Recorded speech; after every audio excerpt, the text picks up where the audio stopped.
Hey y'all, this is Coach Sherry, Reverend Sherry, Chaplain Sherry, and I am back with part two of a message from my kitchen. And of course, you know I'm making gumbo. If you were with me part one, if you didn't see part one, go ahead on and look at part one. I have already browned my sausage and my chicken, and so now I'm getting ready to start the roux. I'm getting ready to start the roux. Now, again, this is just one of me. It's just one of me, so I'm not going to be cooking a lot. I'm going to, so I'm going to start with changing we're making my roux just with a half a cup of oil and a half a cup of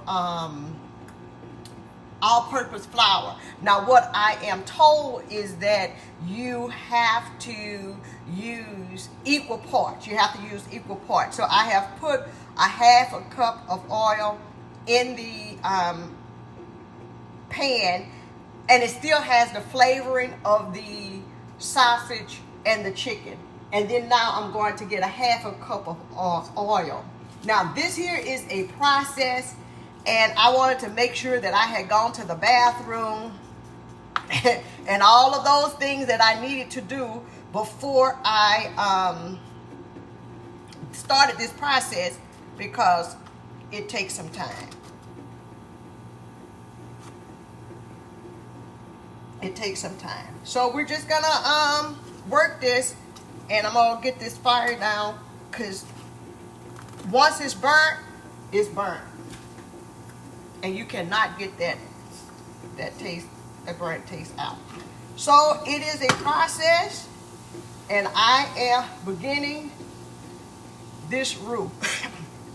Welcome everybody to part two. If you are here, let me know that you are here. I've cut my fire down so that it's gonna be a slow process. So we'll see. We'll see how it goes. And I can always add more. Fire down so, excuse me. One moment, because I don't want that. All right. I'm going to put just a little bit more flour in here. Again, if you're coming in, just let me know that you are here. Because this is a slow process, and it's going to be a minute to get it to the right. Hey, Deacon Downs, I'm up and in this kitchen trying to make this roux for my gumbo. I know I'm not a chef like you, but I'm just going to do my part. How about that? I'm just going to do my part. Hey, Bishop, I'm back up in the kitchen. I'm making a roux for some gumbo. I already have browned my sausage, and I browned my chicken. So I'm just going to make this roux, and I have it on a slow fire, because if you burn it, it's hard to get. It is hard to get it together. It is hard to get it together. So it's a slow process, but you have to. Am I good, Deacon Downs? Let me know now. Let me know. Let me know. Now again, I'm just showing you what I'm doing, and this is not even about making gumbo. This is about that's okay. Don't worry, Bishop. I got you. Keep your watch on on the postal service. I got you. Won't be gumbo this time, but I got you.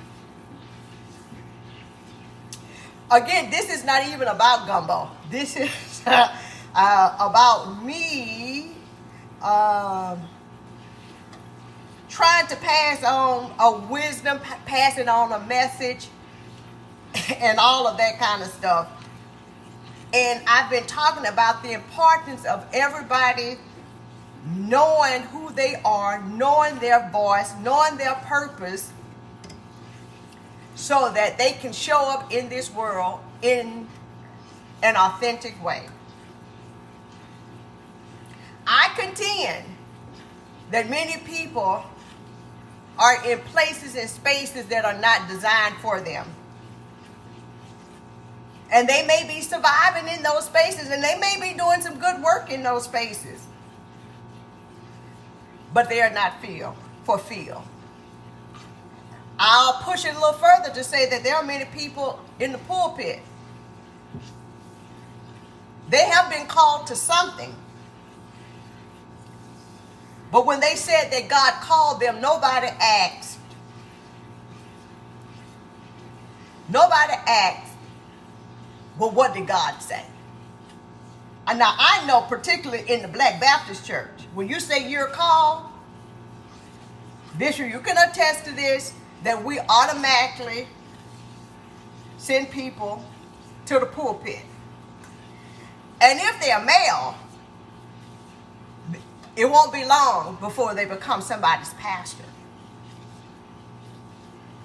And again, they may do good work, but they're not fulfilled. And that's why a lot of times people quit.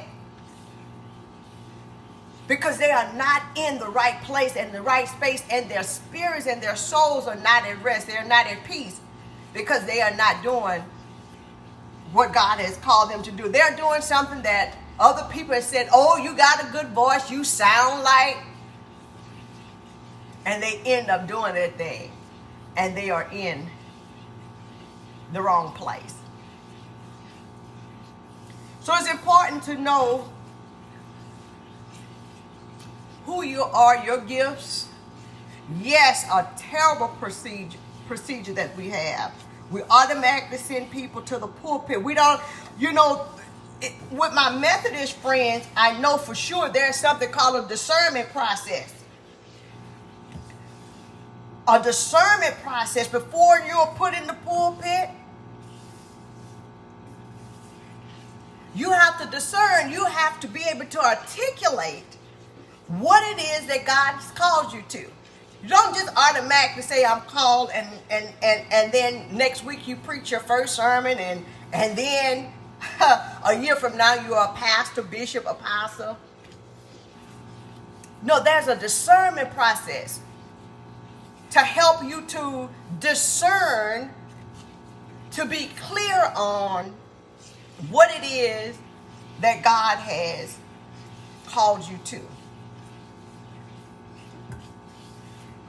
And because we are not clear on that, we end up in spaces and places that is not designed for us, and we are not designed for that space. If you're just joining me, I am making roux for my gumbo. And even right now, it has started to change colors. But we still have a long way to go. We still have a long way to go. It's a process. Which brings me to another thing. We don't want the process. We don't want the process. We want to say, oh yeah, I've been called. And I don't need validation or affirmation from anybody because God called me. And all I have to do is go forth. Well, you can. But a call is not only to the assignment. The call is to preparation. The call is to preparation. Now, in this social media age, our social media platforms has been good and it has been bad. Because the good is that for those, especially women, who have been shut out of traditional spaces where we used to just have to be, silent and sit in spaces that did not accept our gifts, rejected our gifts, did not acknowledge our gifts. that we just had to sit there. But now we can use our cell phones and go in, which there are places, and I have friends who have built a major ministry just off of their cell phones, because they have something to say, and they would determine that not one place, one person was going to dictate what it is that they do and how they do it. You see, women were using social media because we had to have an alternative to we had to have a space that will allow us to go forth to use our voices. So when the pandemic came along, we didn't have no problems. We continued to do what we were already doing, while those in traditional spaces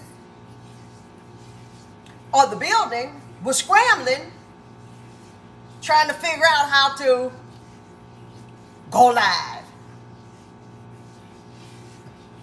And if the truth be told, Natasha, I'm making a roux for my gumbo. A lot of those males had to ask the women folk how to do certain things, because we was already out there.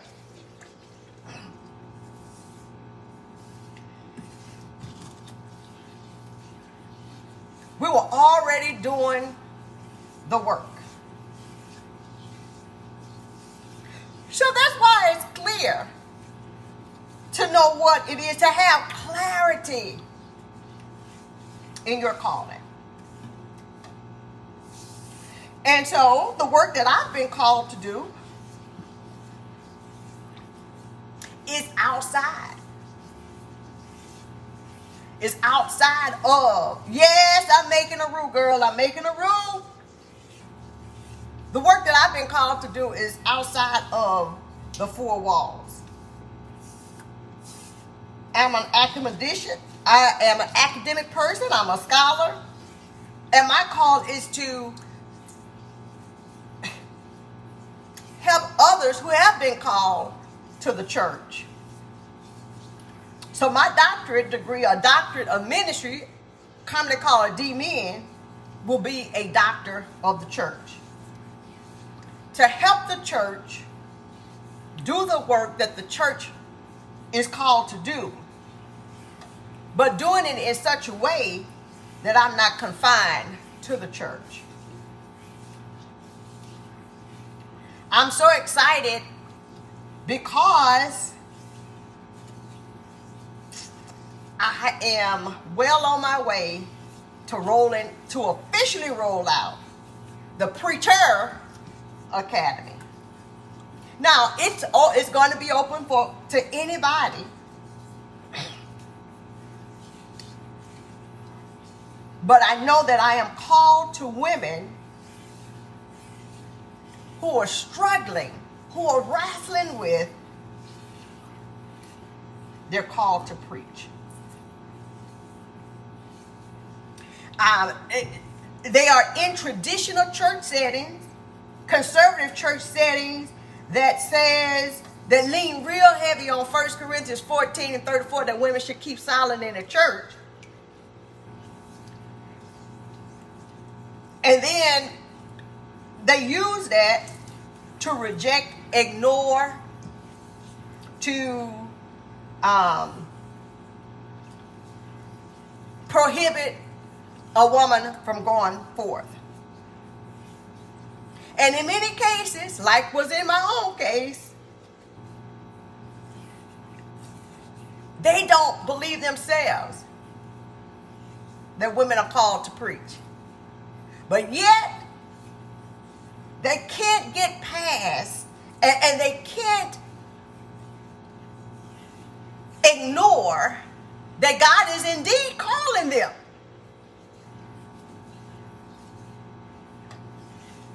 God is indeed calling them.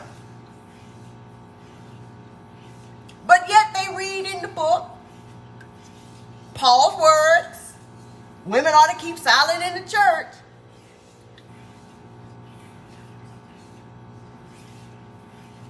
And they are trying to make sense of, what is this thing?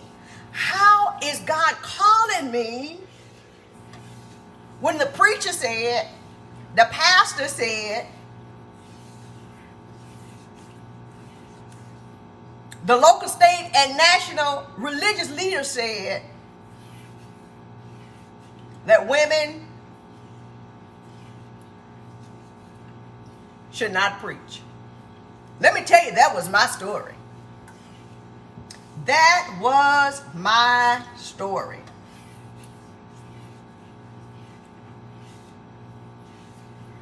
I didn't believe in women preachers. If y'all are just joining me, I am making roux for my gumbo.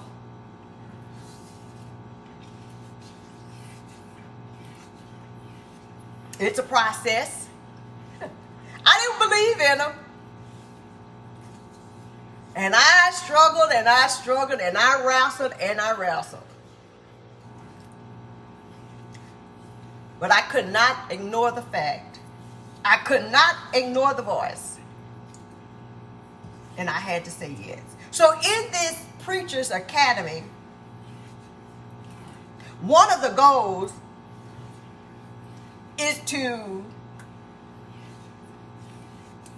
give clarity to the calling. To give clarity to the calling. What is, I know that God is calling me, but calling me to what? Now I'm clear. And people say, well, Sherry, you just all want all women to preach. No, I don't. Like I don't want all men to preach. But I do want you, if God has indeed called you to that, I do want you to be able to do it. And not be prohibited by patriarchal systems and practices. So, in the Preacher's Academy, we will have courses that helps to clarify or to bring clarity to your calling.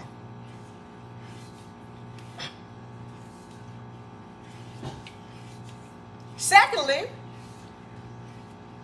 not only will we help you to bring clarity to your calling, but to give credence to your voice. To give credence to your voice. What am I saying? To help you to develop your, come on, Dr. Jamie, come on. I'm making this roux, girl. By the time you get here, you ought to be ready, because you know roux is a process.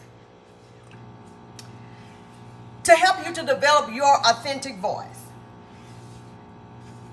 To use your gifts, your skills, your abilities, your personality, your temperament, to develop your voice. I will never be a Dr. Gina Stewart. I will never be a Dr. Mary Moss. I won't be a Dr. Jamie Edie or Bishop Carletta Vaughn. But you can't beat me being Sherry from the 800 block of Mooney Avenue. Why? Because I have developed my voice. And my voice has credence. When I show up in my authentic self, when I show up all loud and boisterous and everything, I'm coming with me. And I'm convinced that when somebody calls me or wants my services, they want me. If they would have wanted Dr. Jamie, they would have called Dr. Jamie. If they would have wanted Bishop Carletta Vaughn, they would have called Bishop. But they called me. So when they call me, they know what they are getting. So in the Preachers Academy, we're going to help you to clarify your voice and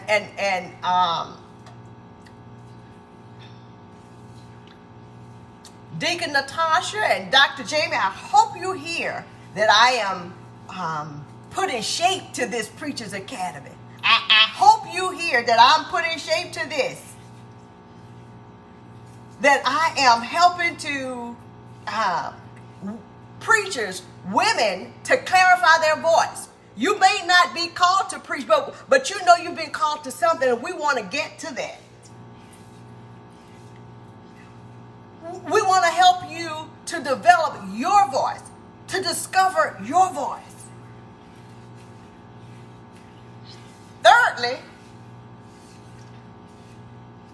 we want to, at the Preachers Academy, for you to be confident in your intellect, to be confident in what you know, to be confident in your knowing. Now, to do that, to be confident, you got to know it, right? Which means that there may be some additional things you need to learn. You may need to shore up on, some skills. But when you got it, you got it. And to be confident in that when you stand up or when you do whatever it is that God has called you to do, you are so confident. Why? Because you are prepared for it. You have done the work to get it done. So to be confident in your intellect. But here's another one. To bring consciousness to your interpretation of the scripture. Now this here is a big one, and I hope that you can see the progression, right? That we're going to first help you to develop, to understand what your calling is, to clarify your calling. Then to develop your voice, how it is that you show up. I'm just going to turn this on just a little bit. To be confident in, to know your voice and to show up with your voice. Then to be confident in your intellect, to be confident in your knowing. Do you hear me, Bishop? Do you hear me? Do you hear me? And then to be bring a consciousness to the biblical interpretation. So what does that mean? That when you stand up, you are not engaging in theological malpractice. That you are doing the work of the scripture, that you don't do the same thing to others that was done to you.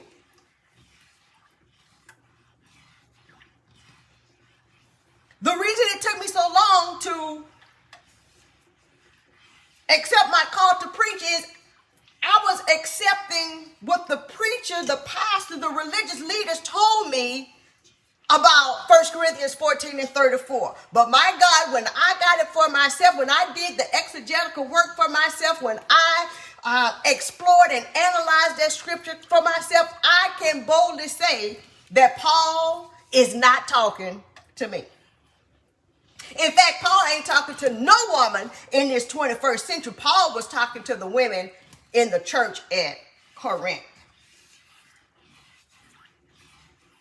That's who Paul was talking to. And so in this Preachers Academy, we want to take a look at the scriptures in a way that's going to bring liberation and not bondage.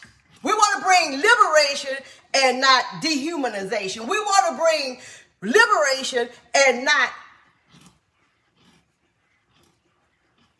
demean people or demonize them or dehumanize them. So if the Son is set free, if the truth will make us free, and Jesus come to set the captives free, then why do we spend all our time trying to put people in bondage?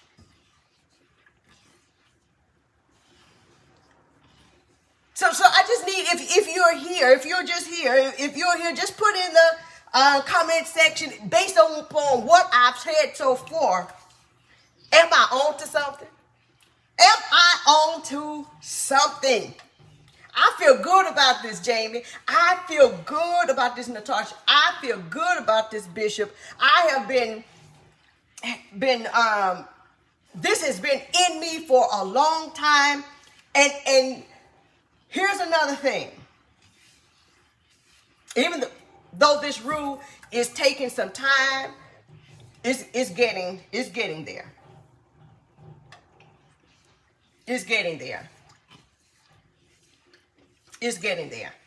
Even though it's taking some time, it's getting there.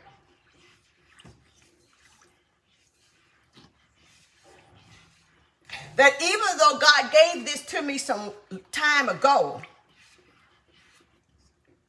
it had to be fleshed out. And I had to be in a place. I had to be in a place where I could, that I was ready.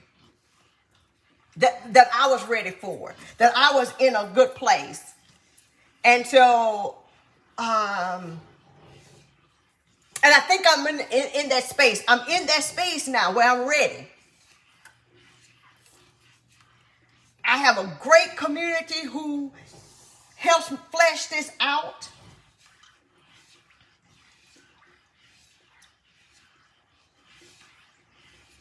And for sure, come August, after I graduate, because y'all do know I graduate, y'all probably can already tell the date, but I graduate May 18th.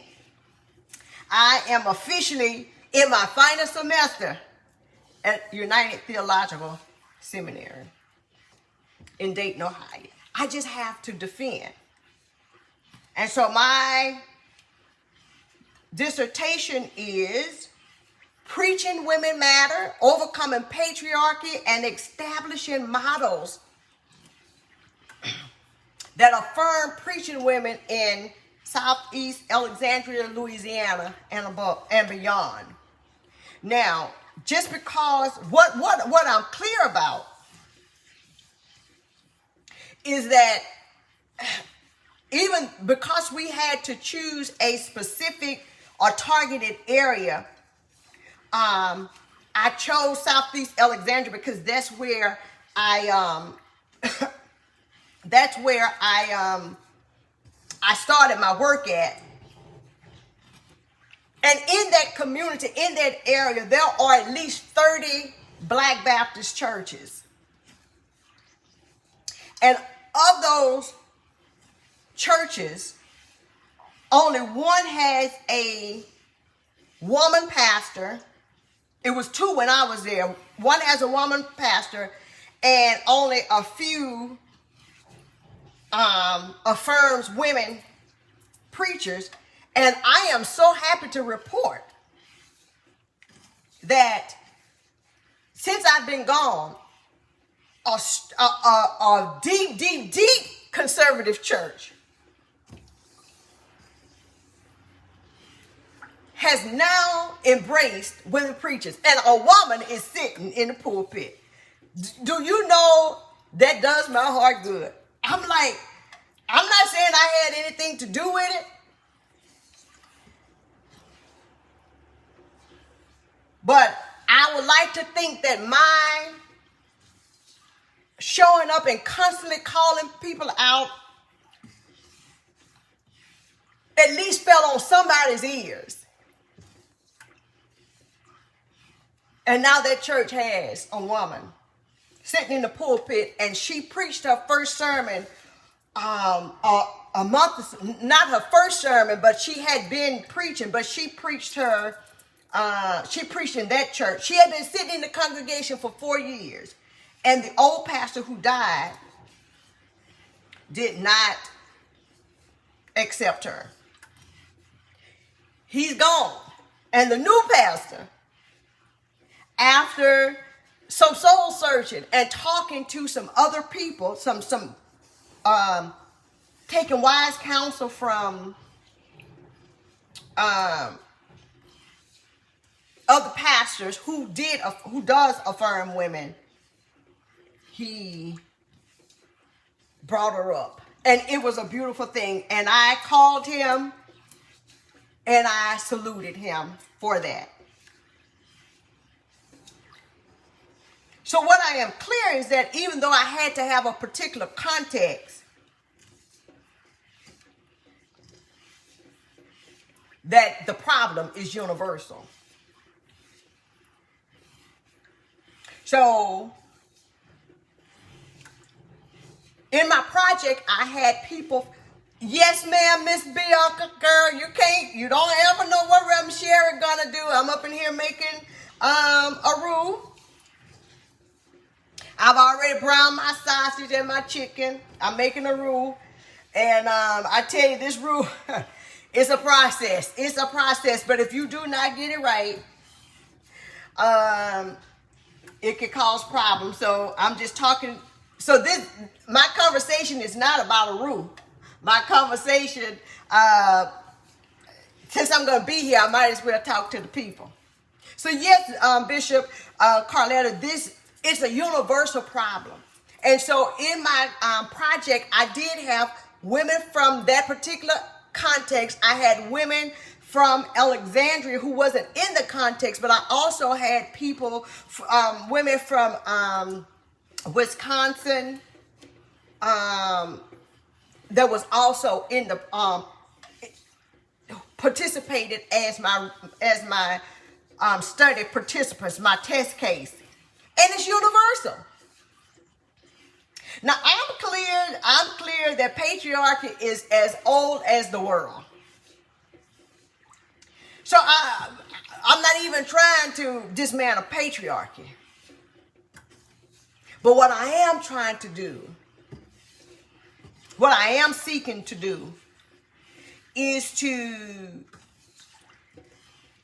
help women to recognize the system and the practices that seek to silence them, and then find ways to navigate it. That's what I'm doing.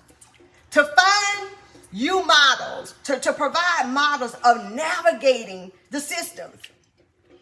We talked about one earlier. Using your own cell phone. Yes, using your own cell phone, Pastor Bianca. And preach and teach and preach and teach. But even so, you got to know what you're talking about. You can't just, because it's a lot of people with cell phones out here in these streets, internet streets. And they messing people up. I'm just simply saying that if they don't let you in the churches, I'm a witness that you got to do what God has called you to do. And you're going to do it. And there are ways to do it. And that's what we want to do at the Preachers Academy.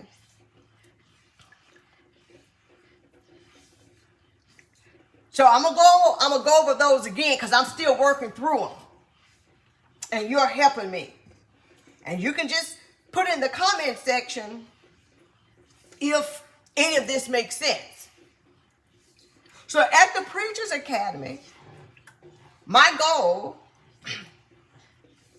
is to help women to clarify their callings, or to bring, first of all, we need to understand, we need to see and acknowledge that I'm an old Baptist preacher, so I'm going to have some alliterations going on. Can y'all see that this roux is turning colors? Can you see that? Can you see that it's doing what it's supposed to do? Okay. Is to bring clarity to callings,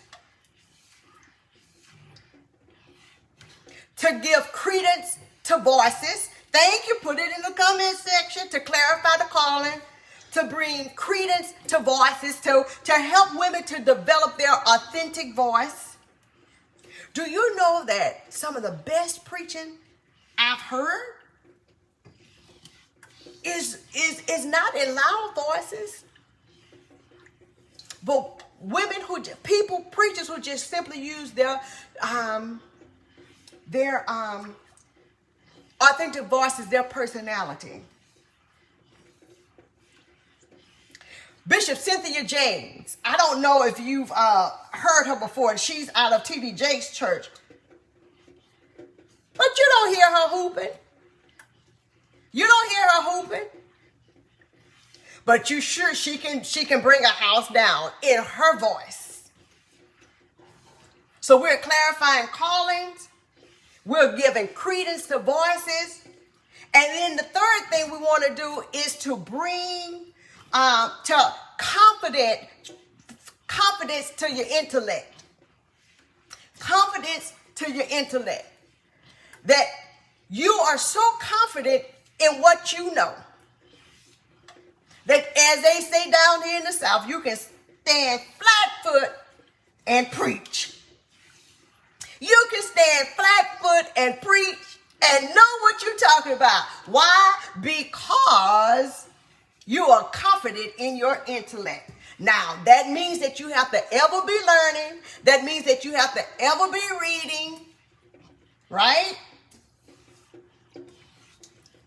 And might I just say that a preacher that does not read and a preacher is not in a continual learning, you want to bypass that one.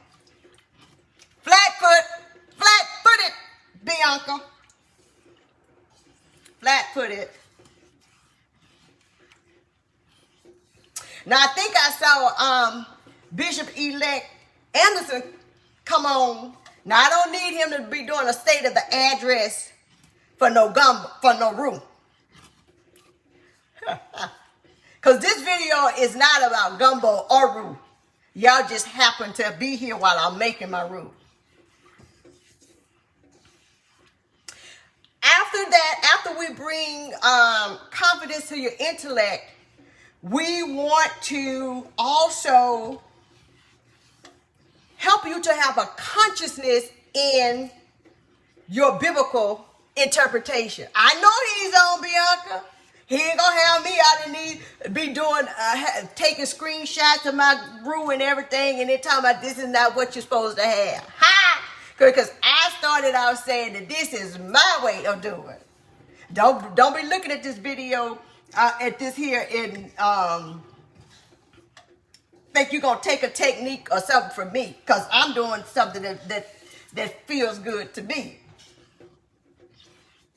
So we want you to be able to come to a text and not take what you've heard from other people. I don't care if it's the best preacher, homiletician, exegete out here. You have to do your own work.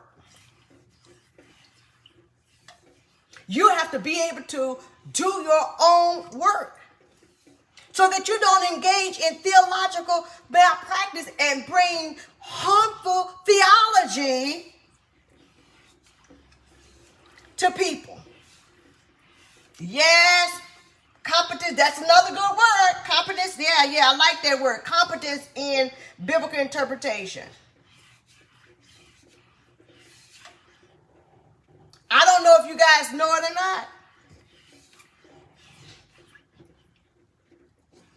but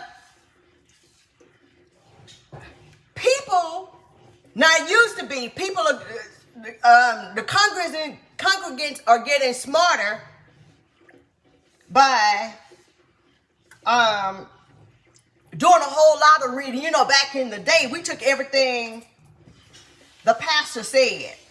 This is getting real brown, but I'm going to get it just a little bit browner. But now the congregation is Googling the preacher while the preacher is up. And so we want to do our own work. And so in these areas, these 4 things that I've talked about, we'll have individual courses. We'll have individual courses that people can take. I'm excited about this work. You see, when we work in the areas that God has called us to, from the time I was playing school, yeah, I'm gonna get it a little bit more. I see y'all on here. I see you in Winton, you out here, Bianca. I ain't gonna let y'all take me down like this here in these streets with this Roux. I'm gonna let this Roux do a little bit more. Cause the flavor is in this Roux. The flavor is in this Roux. Everything that I've done, from playing school, in my bedroom, has led to this point.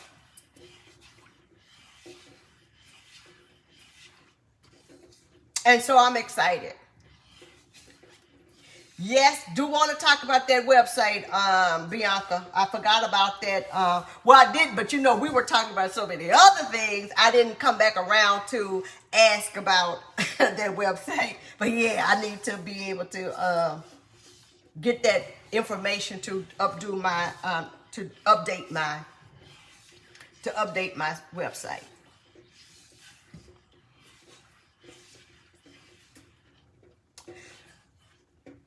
Let me tell you something. And I've said it once and I said it a million times. Don't try to pattern yourself after another person.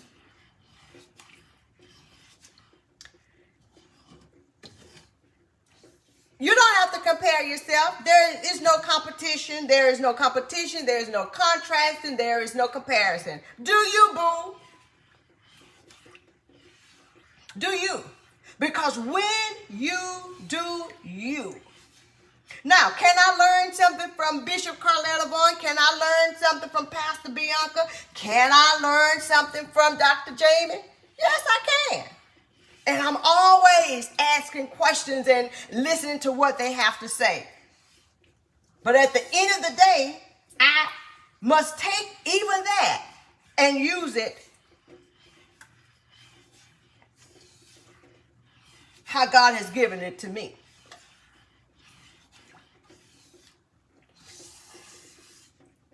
Everything that I've done up to this point, from being a newspaper reporter, from being a writer, for being a teacher, from getting a master's degree in adult education, from getting a BA degree in liberal arts journalism. See, when you got a liberal arts degree, it helps you to engage in critical thinking skills. There is no specialty, so to speak. And oftentimes people say, well, Cheryl, you just do all kinds of stuff. But I'm still using the base skills that I learned in liberal arts. I'm using my base skills. I am expanding my base skills. I'm expanding my base skills. I contend that many people don't have critical thinking skills. And it's causing problems. Because people don't have transferable skills. See, when you specialize, or you're so focused on what it is that you do, you can't see anything else. You can't see anything else. See, I'm getting tired right now, but I know I got a little bit more to go. And then, if your group does not get where you need to get, there are aids, which I do have some aids on the side of me to help me to get this route where when I get tired. That's why I don't do this often, because it can take a moment. Now, there are ways that you, supposedly, I've never tried it, but there are ways that you can try to do, that you can do roux in the oven. I've seen it done. I've never done it. I've never done it. It's raining here. Hey, Robin. I'm making some roux for gumbo. You can't get around this. If you're going to do it, you're going to do it. If you're going to make this roux, if you're going to do it, you got to do it. You got to go all the way if you're going to do it. If you're going to do it, you got to go all the way. So I pray that all is well with you. Thank you for letting me hash out or talk through what I'm doing. Because listen, we need each other. It's called collaboration. We need each other. Yeah, don't play with no oven roux. Yeah. We need other people. I know what I know. I know what I know. But I don't know all there is to know. But when you have a community who knows different things, then you can feed on that. Because a good leader does not try to do everything. Am I getting close, Bianca? A good leader does not try to do everything. A good leader has a good team around, have people around them to help them to do or to bring it together. A good pastor would not try to do everything, and I know that's the old motto. But if the truth be on it, if we're honest, it didn't work then. But because the pastor was primarily back in the day the educated one, or at least the one that the slave master trusted, everything had to come through the pastor. But the pastor does not know everything and should not be doing everything when there are, when God has... Do you know that if you look at Ephesians 4, it talks about the gifts that were given to the church. And he gave some, and he gave some, and he gave some. And all of them, if you keep reading, it says they're given for the edification of the church. For the edification of the body. Your gift belongs to the church. Whether you're working directly in the church or outside the church, for those of us who are called, it is called for the building up of the people. And then if you keep reading, it talks about you keep doing it until all have come into the unity of the faith, until all have matured, until all are fully functioning, until all get to where they need to go or do so they can replicate the process. And while I'm on it, we talk about fivefold ministries as if they, there are some separate entities or some rarity, but every church should be a fivefold ministry. Every church should have those gifts in the church. And not only in the church, but operating.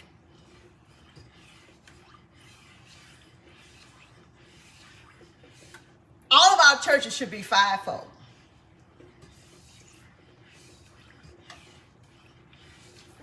And he gave some pastors, teachers, as he gave some.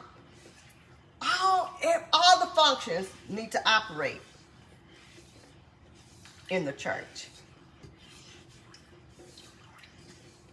I'm going to let this roux go a little bit more, but I tell you, I'm getting tired. This was what you call counting the cost. I don't know if I fully counted the cost when I started this process. But it's raining outside. It's a little cold. So when it's raining and it's cold outside, this is what you do.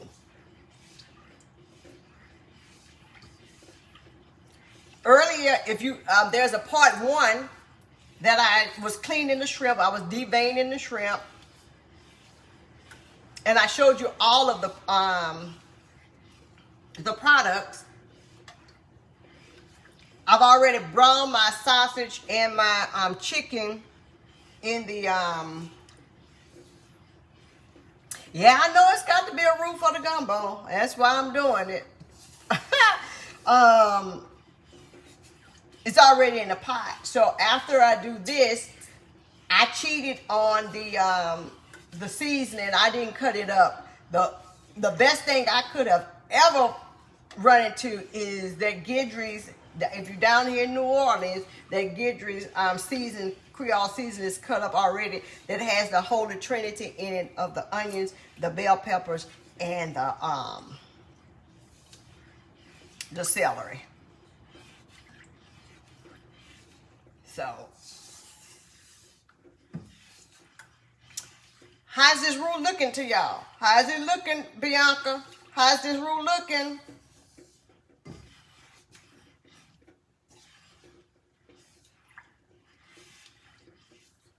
For those that are on here that are preaching tomorrow, or if you're teaching, what you're preaching tomorrow? Let's hear those sermons. Let's hear those sermons. At least, what are your title? If you're preaching tomorrow, or if you're working on a sermon, what are you doing? Almost? Ooh. What are you working on? If you're preaching tomorrow, hey Shanta, I'm making a roux here for my gumbo, and I know you. I know you know how to make some good gumbo.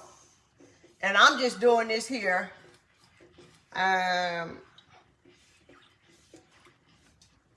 my liking, to make sure. And I'm going to let this roux go a little bit more, but. Hey, Miss Adela. I'm making some roux for some gumbo. Anybody preaching tomorrow? If series, but becoming a contagious Christian. My God, that's a good one. I remember that book. I remember that it was a book out, How to Become a Contagious Christian. And that's one of my I am statements is I am contagious. What's your biblical text that you're using, Bishop Carletta? What's the biblical text that you're using for how to be a it looks good? Okay. How to be a contagious Christian. What is your what text are you taking tomorrow?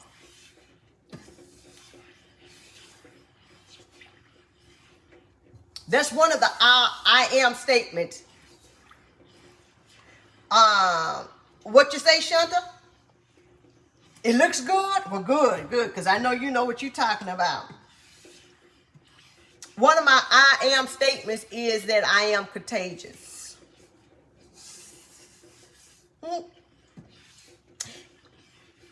So, if you don't mind, I'll need everybody who's already with me to put in the comment section, what is an I am statement for you? What is a I am, and fill in the blank. Just put that in as one word. And don't say I am the or I am a. But I am what?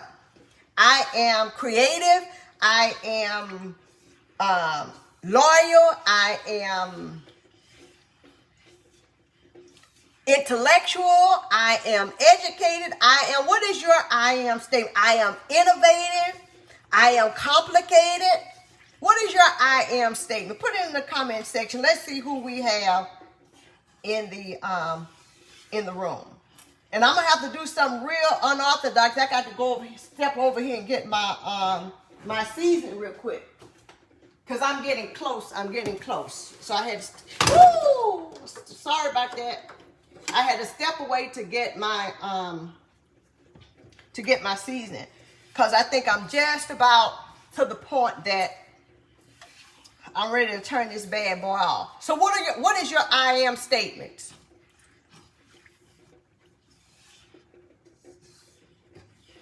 I am assertive. You think the roux is good?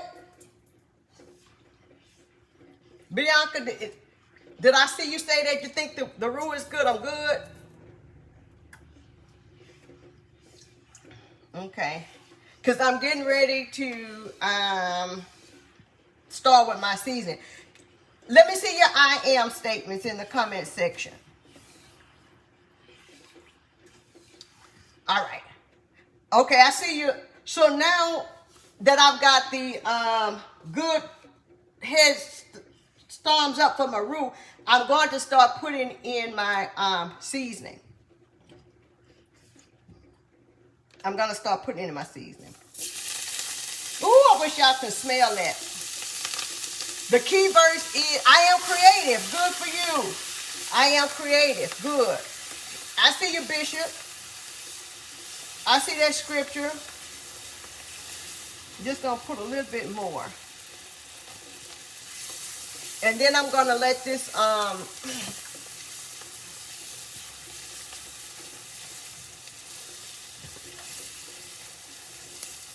ooh, this smells good. What else I got? Who else I got? I saw I am creative. What else do I have?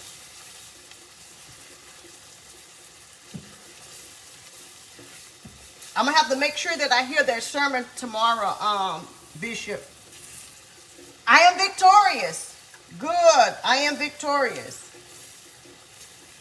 Oh, don't drool. I am victorious. Anybody else? What is an I am statement? I'm going to do this, and then I'm going to take this and put it over into I am hungry. Oh, y'all, something else. You preaching women are just too much. You're just womanish. Just womanish. You're just womanish.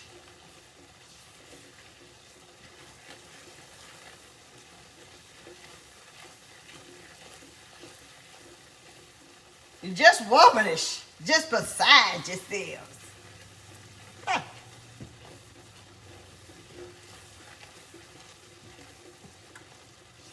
Y'all, my coach, Dr. Irie Lynn Session, has joined us. I just want to celebrate her because I was in a class with her this week, and she helped me to bring clarity. Yes, womanish. She helped me to bring clarity to what I'm trying to do, and I'll be forever indebted to her for that. And I'm really jealous, you know, I'm kind of like, you know, protective and don't like to share my people with people, but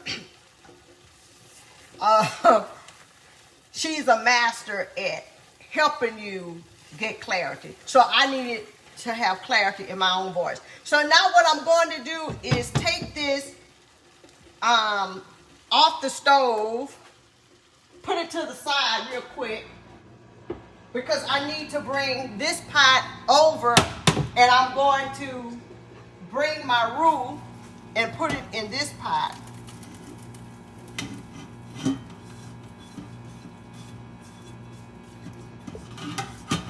I'm putting it in this pot.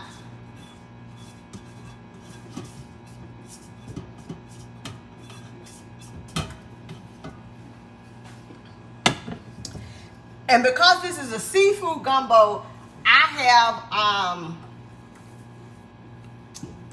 seafood stock. I'm going to put seafood stock in here.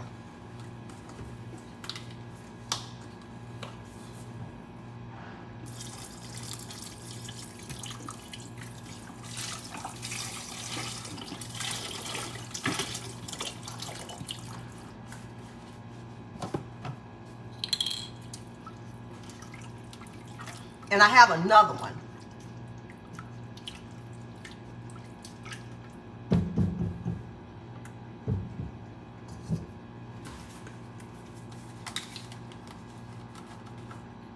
I'm putting seafood stock in here.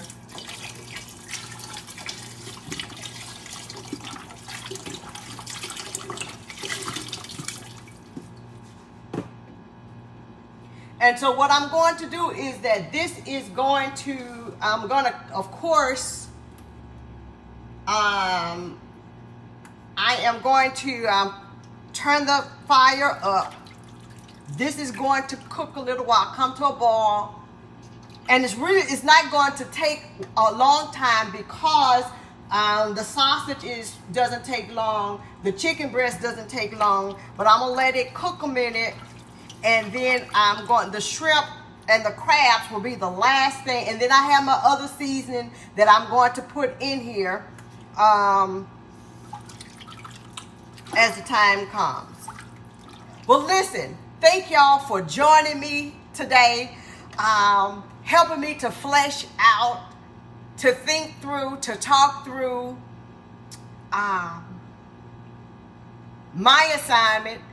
And I'm so excited to be ready to finally roll out the Preacher's Academy using my voice. Because listen, there are other people who do this work. There are other people who have training institutes. There are other people who train preachers. But guess what?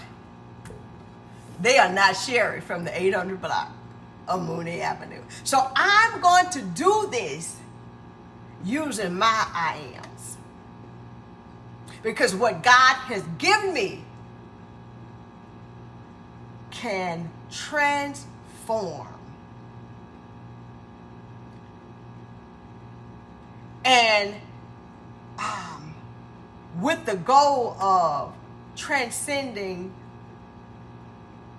unhealthy and harmful theology. Y'all be blessed and may all be well with your day. I'm not going to come back live, but at the end result, when I'm eating this gumbo, I'm going to have some pictures. Be blessed and remember, you have a voice. Use it. Bye-bye.